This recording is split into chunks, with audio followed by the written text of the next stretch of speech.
नासिन नवां खे अफ़सोसनाक ख़बर ॾींदा हलूं। जाफराबाद जे बलूचिस्तान मार्केट में हथियारबंदनि जी फायरिंग में 2 ॼणा क़तल ऐं 2 ॼणा ज़ख़्मी थी पिया आहिनि। गोलियूं लॻण सबबि फैज़ मोहम्मद लहड़ी ऐं अली दोस्त ख्याज़ई मारिजी विया आहिनि, जॾहिं त 2 ॼणा ज़ख़्मी थी पिया आहिनि।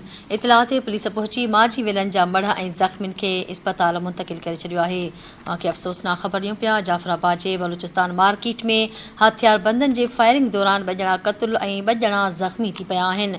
गोलियूं लॻण सबबि फैज़ मोहम्मद लहड़ी ऐं अली दोस्त ख्याज़ई मारिजी विया आहिनि, जॾहिं त 2 ॼणा ज़ख़्मी थी पिया आहिनि। इतलाह ते पुलिस पहुची मारिजी वियलनि जा मढ़ ऐं ज़ख़्मियुनि खे इस्पताल मुंतक़िल करे छॾियो आहे।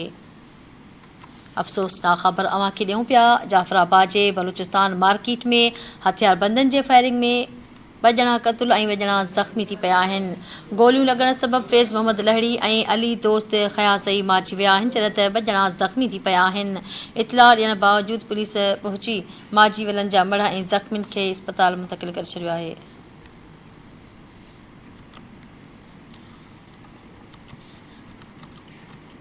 वहाँ के आगाह कर रहे हूँ। जाफराबाद जे बलूचिस्तान मार्केट में हथियारबंदनि जी फायरिंग दौरान 2 ॼणा क़तल ऐं 2 ॼणा ज़ख़्मी थी पिया आहिनि। गोलियूं लॻण सबबि फैज़ मोहम्मद लहड़ी ऐं अली दोस्त ख्याज़ई मारिजी विया आहिनि, जॾहिं त 2 ॼणा ज़ख़्मी थी पिया आहिनि। इतलाह ते पुलिस पहुची मारिजी वियलनि जा मढ़ ऐं ज़ख़्मियुनि खे इस्पताल मुंतक़िल करे छॾियो आहे।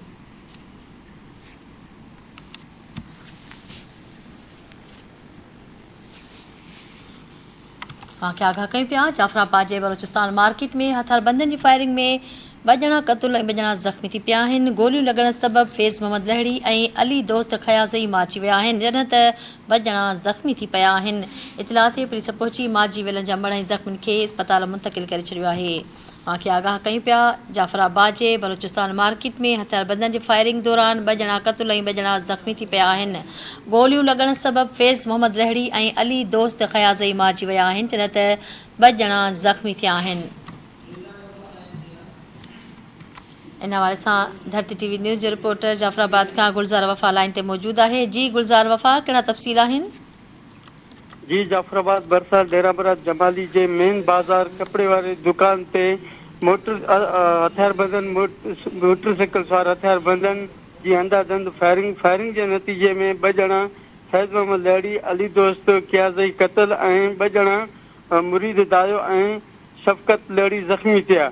वाक़े बाद हथियारबंद वाक़े मौक़े तां फरार थी विया। वाक़े जी इतला मिलण ते डेराबरा थाणे जी पुलिस वाक़े वारे हंधि पहुची क़तल थी वियल 2 ॼणनि जा लाश ऐं ज़ख़्मियुनि खे पंहिंजे तहवील में खणाए करे सिविल अस्पताल डेराबरा पहुचाया, जितां ज़रूरी कार्रवाई बाद लाश वारसनि हवाले कया विया, जॾहिं त ज़ख़्मियुनि खे ॻणती जोगी हालत में लाड़काणे ॾांहुं रेफर कयो।